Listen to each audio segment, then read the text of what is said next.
Hello, fire goddesses. Welcome to episode 59. So, today is the day where you get your monthly dose of Saskia Bergmans Smith. In today's episode, we're going to be talking about a really important subject matter, and that is the idea of self integrity combined with self inquiry and self responsibility. All of those things being an important trifecta in being able to transform your life and have the life that you want. And we're going to dive into a little deeply about what specifically these three things are and how they apply to you. But I'm going to give you a little teaser in that it's all about moving through challenge, moving through suffering, and having the responsibility to own it as opposed to be victim to it, and allowing these challenges, this suffering, to teach us the lessons that we need to learn so that we can move forward in life. So I don't want to go into too much detail. This episode is fantastic, if I say so myself. I just really enjoy having Saskia on. And without further ado, please welcome Saskia Bergmans Smith.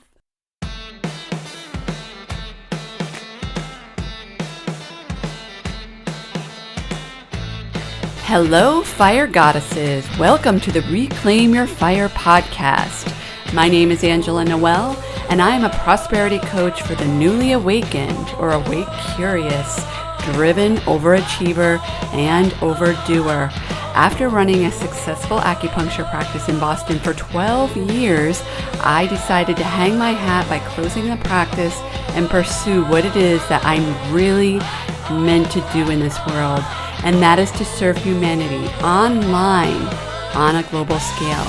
Using my background in Chinese medicine, along with the brain science of habits, spirituality, and divine masculine and feminine energy balance, I am here to help you not just understand, but know how powerful you are and that you are the person who is responsible for having the finances, inner peace, radiant health, and energy, aka the fire, in your life that you've always desired.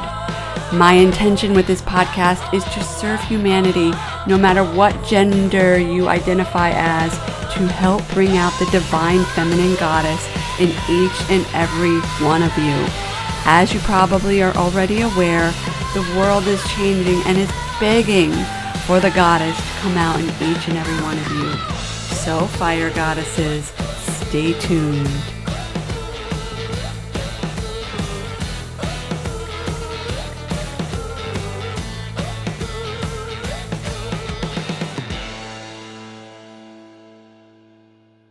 Hello, fire goddesses. Welcome to another episode of Reclaim Your Fire podcast. I am really looking forward to another meeting with the lovely Saskia Bergmans Smith. Saskia, welcome back. How are you? Good, Angela. Wonderful to be back. Yeah, great to see you. Great to have you. So what are we talking about today, Saskia? Today, we are going to discuss self-integrity and self-inquiry. Ah, Yeah. I love this. Which, we can also put in there self-responsibility. Yes. All those moments where we point the finger outwards. Can we have the courage and the integrity to turn it towards ourselves with love and with inquiry to say, why do I feel the need? What is here for me to see so I can awaken? Oh, I love that. And I know we were chatting offline beforehand. So I would love to just dive right in and talk about this, because I'm sure a lot of the fire goddesses out there are maybe curious, wondering, how does this apply to me? I know the fact that they're listening, though, tells me that there is a connection, whether they are realizing it on the conscious level or not. Right. What is this, and what is self-integrity and self-inquiry and self-responsibility. Right, right, right. Well, as we were touching on before we went on air, that there is so much change going on around us. And this is part of the greater plan for the time we are in our evolutionary cycle. And as someone once said to me, you know, you chose to come through now at this time to experience this huge transformation. So if we all take a moment to acknowledge, as uncomfortable as this time has been and will be for a little bit, we did sign up for this. And let's find that silver lining and live from that place of that silver lining wherever possible. Because I know there have been several times that I am crawling in my skin and I'm like, oh, I don't want to be here. This is so uncomfortable. Yes. And I have my little tantrum, and sometimes it takes 15 minutes internally, and sometimes it takes a day or two. Yeah. But then it dawns on me of like, Saskia, you can turn this around and be excited about this, because this means you're putting an old habit, an old belief, an old whatever it's going to be to bed. And this is an opportunity for a new embodiment and an internal energetic upgrade. And then I can shift it, and then I can say, oh, okay, fine, I'm on board. And that personally really helps me to begin to perceive it rather than from a squirmy, uncomfortable, irritated place to a place of, all right, help me to see this from the highest consciousness, from my higher consciousness, and help me to see this as a place of growth, and that there is going to be richness and beauty and those pearls of wisdom that are going to come from it. And in that shift, it's an easier transition. Yeah. Okay. So as always, Saskia, you just laid down a bunch of things. I'm like writing notes here. Okay, where can I go with this? First of all, I want to acknowledge you when you were talking about that. And right now, goddesses, I'm not doing video podcasting, but I want to tell everybody listening that when Saskia was when you were just talking about that, there was this glow and this energy that was emulating from you. And I want to reflect that back to you, because clearly this maybe is something related to your higher purpose. It's really shining through. So for those of you that, even if you're just feeling that energetically from Saskia, she's just glowing like a beautiful red balloon right now in the sky. So I want to honor you, goddess. Thank you. Yeah. And this, I did a workshop over the weekend, and someone alluded to the same at the end of the workshop. And I was like, the fact that you see this means that it lives in you. And that's so important for us to remember. Mm-hmm. That whenever we see that spark of light, of beauty, of goddessness in others, it's a reminder of, this is in you. Let it grow. And this self-inquiry and this self-integrity is really what allows each of us to allow that to grow within each of us, because it is our birthright. Absolutely. And when you see something about somebody else that you either like or dislike, it could go either way. What really is a reflection, and we are all mirrors of each other. And some people listening might think, well, I don't understand that, because my neighbor drives me crazy and is always annoying me. Well, that is an invitation, and that's really what we're going to talk about today, is an invitation to look deeper into the good, the bad, and the ugly, the unpleasantries that we don't always want to see in ourselves, and what that specifically means for us as far as our growth. So Right. Indeed. yeah. Just the other day, to give a tangible example, it's beach season, and we're wearing less clothes. And the other night, I had seen my body in the course of the day from an angle that I was like, oh, God, that's not attractive. And I was like, shh. And even in that moment, I was in the two worlds of, oh my God, all right, that's your body. And then that evening, at the moment, it's more my belly that's causing, what's the word? That's causing fluctuations and, upset in my mind. Let's put it that way. And I was rubbing my belly and I was saying, I love you. I love you. And then a few minutes later, I was like, all right, it's not really true. I'm not really in acceptance at you at the moment. But you know what? I'm trying to find acceptance, and I'm working on finding acceptance. So I shifted it to, I want to be able to love all parts of myself, but I'm not there yet. Yeah. To that honesty of, I'm trying to love you and I'm working on accepting you. And that's okay right now. And just and just rubbing my tummy and just honoring it. And that's what we're talking about. Is seeing, okay, this is where the pendulum swings of, I don't like a situation, I don't like a part of my body, I don't like a relationship. And yes, we can see the pendulum sometimes, not always, on the other end to say, all right, this is where I would be if I was in my highest self. But let's just honor where I am in the middle.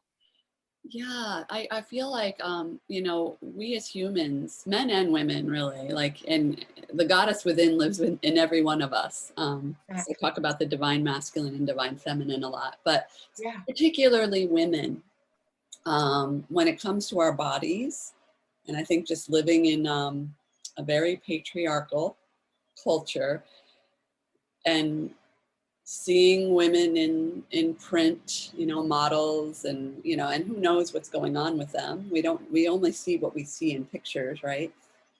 So there's all this programming around what is an acceptable body, and I feel like at this point we've all heard that message that that's not real, right? A lot of it's not real. There's airbrushing and all the things. And when it comes down to transformation and what we want out of life, self-inquiry and radical self-acceptance are the words that are coming through. Yes. It's a practice. It's not something that's going to, and that's what I heard you say, is that it's a practice just like your yoga practice, or practicing to play piano, or whatever it is that you're practicing. Maybe you're practicing to play soccer. Everything in life is, a lot of us are not really born being good at something, although I do believe that some people are more gifted with certain things than other people. Right. So I love how you address that, hey, I go through that every day with my belly too. Like, I realize I have some work to do, but I'm also going to choose to love myself and my belly every day. And that was a great reminder, and a great reminder for all the goddesses listening. Yeah. Belly, the thighs, the buttocks, the cellulite, it's like, all right, this is challenging on my eyes or my perception of what I used to be or what I want to be. Yeah. But it's okay. It really is.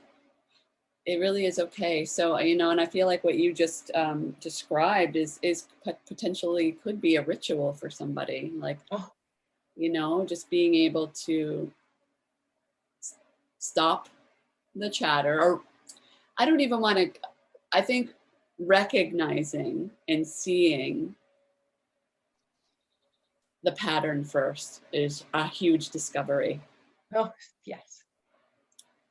Yeah. And then going from there, because it is a work in progress. When you think about how long it took for that, how long that programming has been there, how Right. long is it going to take to unravel? So beautiful Right. example. Yeah. Yeah. Because the more we're beginning, it is said with this age of Aquarius, this transformation that we are just entering into, Yeah. that, we're going to come to understand now more than ever how our thoughts create our reality. So Yeah.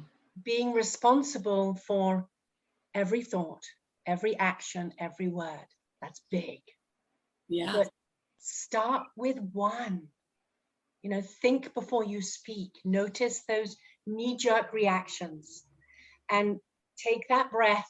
If that's already integrated into your practice, be conscious to take the time to refine your dialogue, both internally and externally, so that, well, one, we don't want to create karma, because when we speak without thinking, there's a cause and effect, and there's karma that can come of it.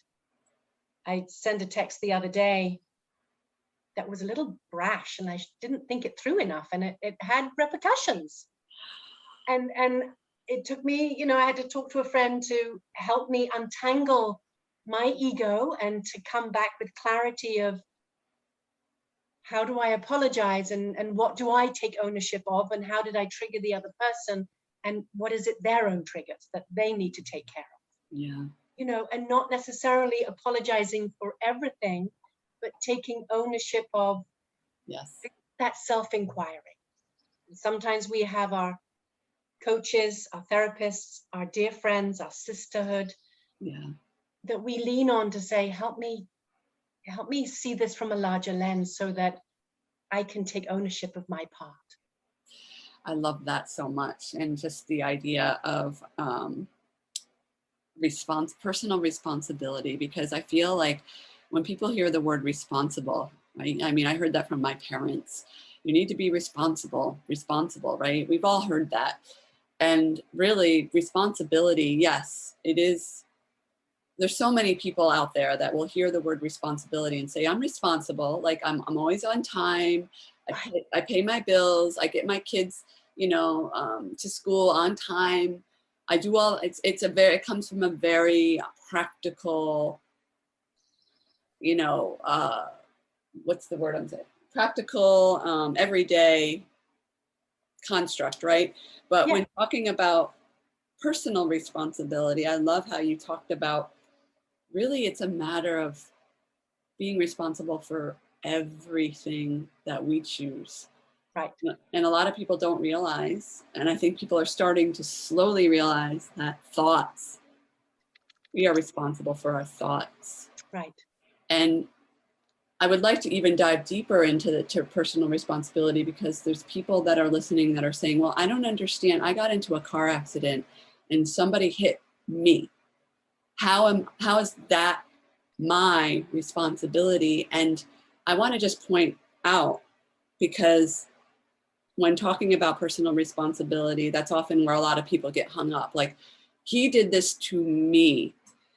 And being responsible for where you were, for choosing to get into the car and driving to that particular location, when you take ownership of that and when you take responsibility for that, that shifts you from a state of being a victim, Yeah. to being responsible. Yes. And when you work from a place of being responsible and being in integrity with how you are being in the world, life just gets a heck of a lot easier, doesn't it? Right. Right. Right. And a lot of it comes back to our meditation. So if we do get in that fender bender and we're like, yeah, it was his fault, it's like, okay, I was in this collision with them. So what is my part? Yes. Right. And then that's where we sit in meditation, because we can ask everyone outside and we can have 100 different responses. But and each can have validation, but it's again this drawing inwards to sit in our meditation, and this is where we can ask and say, help me to see my part in this so that I can take ownership and heal this relationship. Or what do I need to learn from this collision, this fender bender? Yes. And it might just be, honey, your car took the karma. It's all right. Thank goodness you didn't take the karma. There needed to be some cleaning of karma. It might be very neutral, but it might be you were fragmented in your energy. Your energy was everywhere. You were trying to do 10 things at once, and you sort of knew you had taken on too much, and you were trying to squeeze in that another thing so you could cross it off your list. You know, what is it? This is all, those are those layers, as you said, of that self-responsibility, that self-integrity of, I was frazzled. I was pushing myself. Yeah. And that meant, yes, he didn't hit me, but there was this agitation in my energy, which merged with his agitation and his energy, and we collided. Yes. And now, that can be pretty out there, but it's energy. This is responsibility. I agree with you. And, you know, it's all about, for, you know, people that maybe follow or are interested in the law of attraction, like your personal vibration is going to attract, you are always going to match your whatever vibration you're putting out there. So if you were in low vibration of being frazzled, stressed, what was the other word you used? Like in a, my mom used to say in a tizzy, and I'm in a tizzy, then, and then the person that hit you is also in that vibration. Maybe he's rushing to work, you know, or she's rushing to work and stressed and just argued with, you know, their partner, and boom. And I love what you said earlier on in our conversation about being uncomfortable and just allowing these situations to be lessons for us, because that's exactly what they are. Everything that happens to us, I believe, is happening actually for us. Right. And you mentioned just getting into the silent meditation or getting into the silence, like what, you know, what is it that I need to see? Higher self, whatever it is, whoever it is you talk to. Right. What is it that I need to see? What is the lesson? Right. So beautiful. Right. In April and May, or I think it was March and April, it was around the anniversary of COVID, and I didn't realize that until I stopped to acknowledge it. And I just changed schedule with my daughter's father, so they were more at their father's. And it was a whole new paradigm shift that I had to recalibrate with. And there were a couple of nights where I found myself walking in circles, and I'm like, and relationships were shifting, and one friendship had sort of, we had parted ways, and it was really saddening to me, and it was painful. And I found myself in my bedroom, and I said, you need to stop. And then I paused and I stopped, and I just felt my heart was breaking. And I felt so much pain and sadness there. And I just allowed it to be. And I'm like, just crawl into bed and have a good cry. It's okay. And I felt lighter that next day because I needed to honor. And I promise you, goddesses, when you stop to honor it, the crying will stop. I know there is a fear of, if I open that floodgate, I don't know if I'll ever come out of it. You will. And it will get easier. And the flooding, the tears lessen. And sometimes I just need to cry for a minute, or, you know, just shed like 2 or 3 tears. And I'm like, okay, it's past. Yes. You know, it doesn't always, you know, and this is our self-inquiry and self-integrity, that we don't wallow in it, and we don't cross that line of self-pity and self-absorption and drama. There's that dance. Yeah. And shame too, because there's a lot of shame around crying and showing emotion. Yeah. So yeah. That is I mean, That's it right there, really is, Yeah. allowing versus forcing, right? Letting go of control. Yes. I feel like we're just, I'm going to have to go. I feel like this with every episode. I'm going to go back and listen to this one because I could learn, I'm going to learn about myself. I could learn. I know. I always listen back too. When you send it to me, I listen back and I'm like, oh yeah. And you know what? It really is spirit speaking through. Yeah. This is the beauty of it. And that's the beauty of the surrender, is that we do allow spirit to come in. Yeah. For me to have enlightenment and moments of enlightenment, I am stopping and pausing and asking for enlightenment. I'm asking to see the truth. I'm asking, how can I see this from a larger perspective? And when we start our podcast together, we tune in and we ask the same. We ask spirit to come in and shed as much light and wisdom and enlightenment into these conversations for all to be enriched. And Yeah. this is why it's so powerful. And it resides within each of us when we choose that higher connection. So I'm curious because I know there's people that are curious hearing this. Because Yeah. I was recently at a big family event, and I had a couple people come up to me and say, I love your podcast. The spiritual part, I'm not there yet, but I love listening. So I know in this audience, there are people that are like, maybe this is like, they're just like, I'm hearing it. They're still listening at this point. We were like, I don't know, 25 minutes in. I feel this, but how, I don't understand how I can do this. How can I do this? This seems really like Right. hard. Let's just use the word hard. Yes. And, Yeah. how can we push through this if we're feeling like this is not in our reality right now? Right. Right. And the word that came up when you were talking, it's just like, it feels like there's this huge cavern between, of like, I get what you're saying, and this is where I am, and there's this huge void in between, and I'm like, how on earth do I bridge what you're saying to, because I had that, I remember that all too well. Yeah. And it starts with meditation. Yeah. It starts, and meditation while washing up, breathing for 5 minutes, breathing for 5 breaths. Yeah. It's about momentary moments Yeah.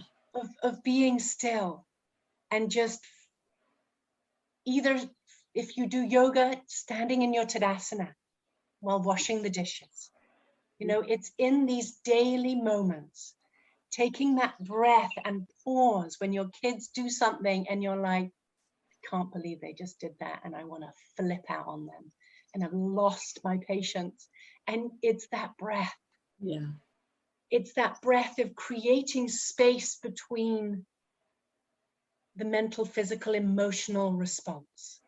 Yes. Yeah. I feel like a lot of people can resonate with that, with meditation, I think there's a lot of misconception, Yeah. similar to so many things, right? That meditation, you need to have your meditation cushion, and you need to have your altar, and it needs to be this thing. And really, some of the best teachers that I've learned from around meditation and silence will openly admit that they don't have a sitting practice. They meditate while they're with their children. It's just a matter of being mindfully aware and in the present moment. Yes. Or just taking some time, like you said, and doing those 5 breaths, whether you could be walking, Mm-hmm. you could be gardening. I have an aunt that says, my meditation is outside in the garden. Wherever your bliss is, follow your bliss. Yes. Another thing I've been contemplating this week is follow your bliss, right? And allow over forcing, right? We're such a culture of control and Right. forcing. Right. And it is, like we said about you know, the fender bender scenario of how much do we squeeze in a day? Yeah. And can we consciously make that choice of dropping half of it or one of it? Let's just start with one.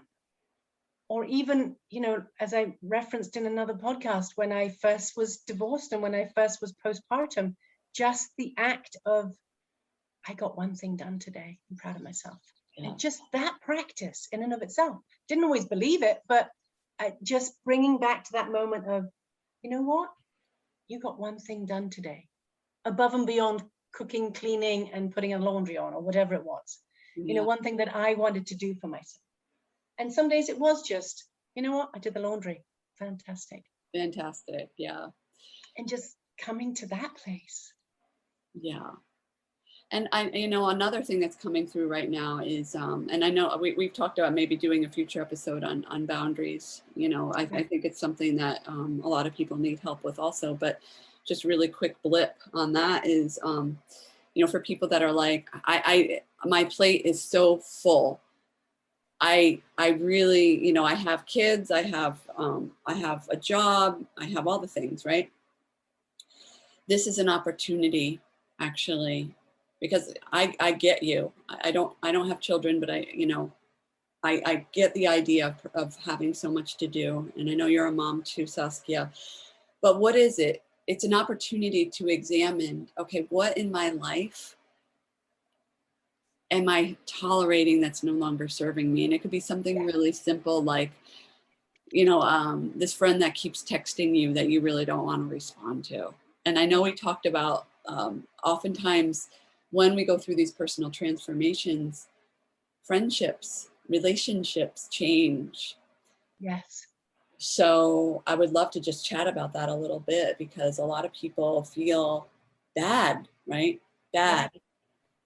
Quote unquote bad, that, you know, I don't resonate anymore with certain people in my life because I'm choosing to live a different way. And I would love to speak to that a little bit with friendships that go away. I know. And sometimes they quietly fade away. I've been noticing when because I've wrestled with it a little too, of like, you know, someone I considered a very dear friend said, Saskia, we're not resonating on the same, I don't align with your beliefs right now and I need space. And that was heartbreaking.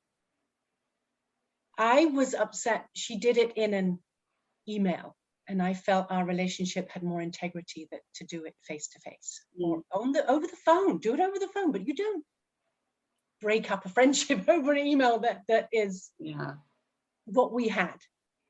So, you know, but I called her out on it, and that was me setting my boundaries and setting my integrity. But, you know, it goes back to the old adage, how would you wish to receive this information personally? You know, pause on that. It is valid what she said, and I've come to make peace with it, and I've come to honor it and come to fully accept it. But I would not have done it in an email, you know, but that's me. How would you choose to receive the information? Yeah, this is always a good opportunity to, again, like, we're mirrors of each other. And and what was going through your friend's mind, hard to know specifically, but a lot of times I feel like people use avoidance because they're uncomfortable, right? And this work that we're talking about, the work, often means that we need to get uncomfortable with setting boundaries and shifting our relationships and who we choose to spend our energy and time with. Right. And sometimes, you know, and there have been other times we have a little prayer here that I picked up from one of the podcasts I listened to. This is from Amanda Ellis, and she had channeled it. Sometimes it can be done on the inner, and that can be just as powerful. As you notice, there are some friends that you maybe the time in which you speak is getting longer and further apart and further apart. Whereas it might have been used to be every other day, or might have, or even those friends who were once a month, you haven't spoken in 2 or 3 months and you're noticing. But you may be also noticing the void. Having that prayer internally of even just, I know we're on different paths now, and I honor that we both need some space. I love you, I bless you, I wish you well. A very simple inner prayer. And every time that they come to mind, send them light, send them love. Yeah. This is where our thoughts and our intentions are so powerful. Yes. While this is what we want. Absolutely. And I just wanted to add to, while also sending them love and light, while also honoring that part of yourself that has the feelings about the relationship. Yeah. Whether there's interpretations or meanings being made out of that experience of the friendship shifting or ending, but also honoring how you feel. Yes. Because honoring how you feel without necessarily wallowing, right? You mentioned the word wallow, and that's, there's power to staying in the present moment and honoring what's coming through and blessing other people and adding expansion for them. Right. And that really is, personal power right there, 101. Right. So, yeah. So this is it. Thank you. I'm letting you go with love. I'm wishing you happiness and peace with who we were and who we are now. Travel on with love. Travel on, my love. My dear, my love, however you relate to this person. Yeah. Travel on. Yeah. That is just so beautiful. I thought that was wonderful. And I've used it on a couple of friends. Yeah. And, I found the thread. So this is,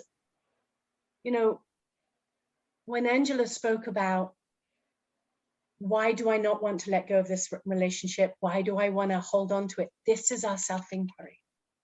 This is another opportunity for drawing inwards and saying, why do I want to keep hold of this? Mm-hmm. What is it serving me? And what do I think I'm getting from it? Yeah. And what do I know I'm getting from it? And I had that this weekend, and I was discussing with a friend, and she's like, well, do you know why you acted in that way? And I said, you know what? I don't know yet. And I'm sitting with it. And when you're not going to know the answer straight away. And I'm not saying keep asking that question every 5 minutes. No, just every now and then when it arises, say, I would like to know the truth in this, why I responded in such a way, or what do I feel I need? Because, it can be quite deep. It can really draw you quite deep inwards to a childhood belief. It's going to go pretty far back. And we've perpetuated it so many times that we don't always realize how far back it goes. So much of our, what, I don't usually, I swear sometimes, but our SHIT. Yeah. Come from childhood stories, stories that a lot of people aren't even aware of that existed. Right. It's just something that it could be something that we were taught by our parents, by clergy, by, next door neighbor. I remember I had a next door neighbor that would talk about things, how she couldn't afford things all the time. And I spent a lot of time with that next door neighbor.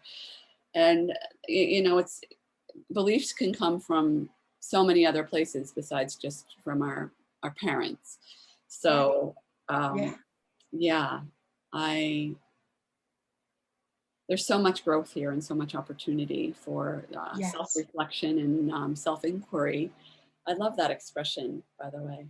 Yeah, right? It's really powerful. Yeah. I would love to, if I may. Yeah. What about for those that are listening out there that are like, the person in my life that I don't resonate with anymore, who's driving me crazy, who I really, I've tried to amend this relationship and it's not going anywhere. This person doesn't want to change. What if it's a close family member, like a parent, a sibling? Because there's a lot of people that are, I've seen in my circles, they're letting go of very close family members. Right. And I'm curious if we could just talk about that for a little bit, because it's real and It it's is happening. real. It's happening. It is. It is. It is. And sit with it. Again, that journal. If you're a writer, journal it. If you process stuff in nature, go walk in nature. Talk to a friend. Silence. Friendship. Silence. Yeah. Oh my gosh, silence is huge. But our answers are not going to come. Often they don't come in that moment.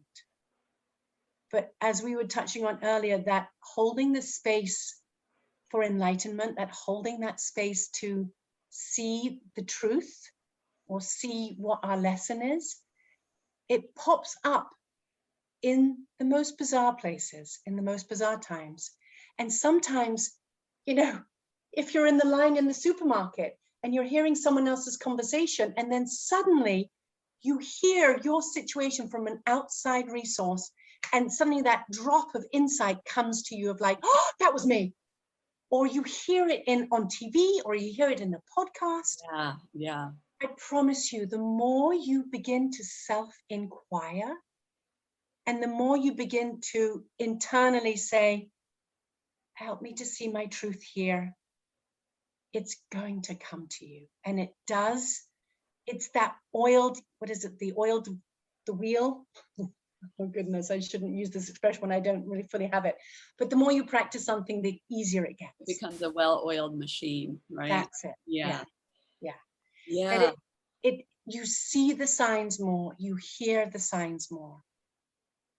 And you begin to be more receptive to those subtleties of spirit talking to you, if you would. Yeah, it really does come through when you open up and shift from being somebody who's because I've been there, more closed up, and making that decision, a conscious choice to be more expansive and open and receptive to receiving guidance. It just comes through it's like nonstop. It could be like, and you gave some really, really good examples. And also just for those that are, breaking up with somebody that's really, it might be a challenge for you, or you're thinking you need to do this, and you have meaning, because we're meaning making machines as humans. One thing that I've realized is that by ending a relationship with somebody or setting a boundary with somebody that you're just not willing to tolerate, whatever it is, oftentimes that by you being in integrity with who you are and being authentic to who you are so that you can grow, you are also giving that other person the opportunity for them to expand and to learn. And you're not responsible. We are not responsible for how somebody else reacts or responds. And if they choose to take that medicine or take that, that boundary that you've laid out, or if they don't, it's no longer your responsibility, but it is your responsibility to be in integrity with yourself and who you are. So yes. And it will also bring you closer to your tribe. Yes. It really will bring you closer to those like-minded people, right? And allow yourself to be in that discomfort without making the other person wrong, or you right, or you wrong, or them right. Mm-hmm. This is really important, is trying, excuse me, trying to find neutrality. Yeah. Because that is so uncomfortable and can be really difficult, especially when we feel just as impassioned as they do about the direction that they're moving in. Yeah. Right? And to say, Oh. I mean, my father was so beautiful. We were having this family conversation a while back, and he said, and I wrote an email sharing my perspective of the situation. And he said, "Thank you for sharing that, Saskia. It really means a lot to understand where you come from. But please don't think you can change my mind." Beautiful. I mean, talk about the grace of that man. That is so much grace and so much growth there. It was so beautiful, and it touched my heart. And it was like, thank you, Dad. I'm learning from that. That was wisdom in action there. Yeah. And that's really where we're coming from. It's like, thank you for sharing your point of view. I now understand where you come from. Yeah. But you're not going to change my point of view because it's mine, and it's okay. Yeah. And it's okay. And loving each other, you know, that's one lesson that I'm really contemplating right now, because I went through my phase where I was like, I'm going through this, it was very ego centered. Yeah. I'm going through this growth right now. And therefore, anybody that doesn't agree with me, I'm just being candid here, I can't hang out with you. And now I'm at this point where I'm like, you know what? I actually can hang out with people. I can hang out with people and I can enjoy their company, even if we're not the same, because that's what this is all. That's what this, so much of our strife on this planet is, because we're not the same. Right. And so I'm just loving this conversation, and I wanna honor our time today. But I could easily just talk about this all day. I know. But can I just, on closing, what you just said was golden, because I recognized it in myself too. And that being fully in our ego and fully righteous in our beliefs, that is part of our process. It's okay. Mm-hmm. Just don't be insulting along the way. Yeah. Still be respectful and loving along the way. Yeah. But you still have a right to follow that arc within yourself. Yeah. Because that's what Angela just said, and that's what I experienced personally myself. I understand it.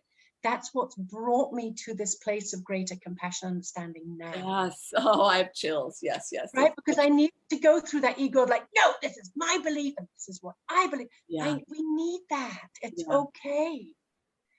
And that is really the way of getting along with each other in a time where everybody is so polarized. Like, this is it. And I want to just say that, this is a realization that did not come to me overnight, because I am somebody that I was talking with a friend last weekend I had dinner with, and this is somebody that I personally have not seen since long before the pandemic. And she, we were talking about somebody she knows, and, a younger woman with an older man. Yeah.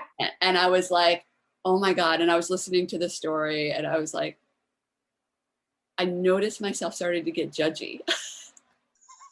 And I was like, finally, I was like, you know what? And I went through these, it gets shorter and shorter. Okay. I used to be so judgmental. I was so judgmental.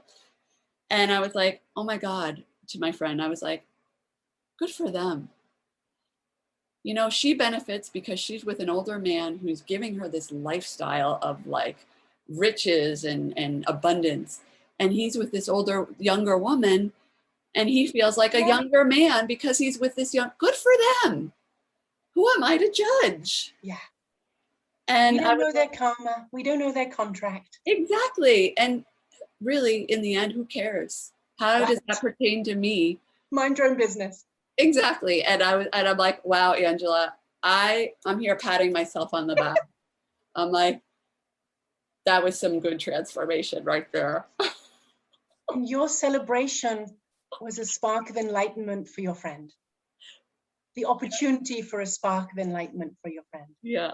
And I know friends have done that for me in the past, and hopefully I've done that for them. And it's just like, oh, thank you for that perspective. Yeah. If you choose to hear it, Yeah. you know, and then that enlightens you to say, oh, thank you. I was being judgy myself, and now I can choose another way. That's nice to hear. Thank you. Yeah. Yeah. Yeah. Instead of like, again, self beating ourselves up, or being, all the things, all the stuff that comes up. But Or being annoyed that you didn't join in her party with her of putting somebody else down. Not that per se was happening, but yeah. friends can be annoyed with that perspective too, of like, no, I wanted you to get in the mud with me. I wanted you to get in the mud with me, right? Yeah.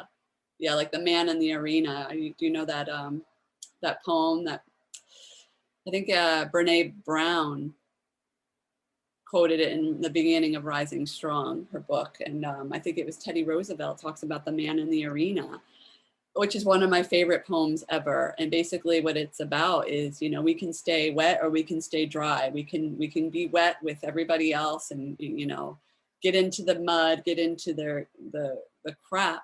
And those are the people that are often pointing the finger and saying, those are the judgmental ones, right? That are staying in the mud.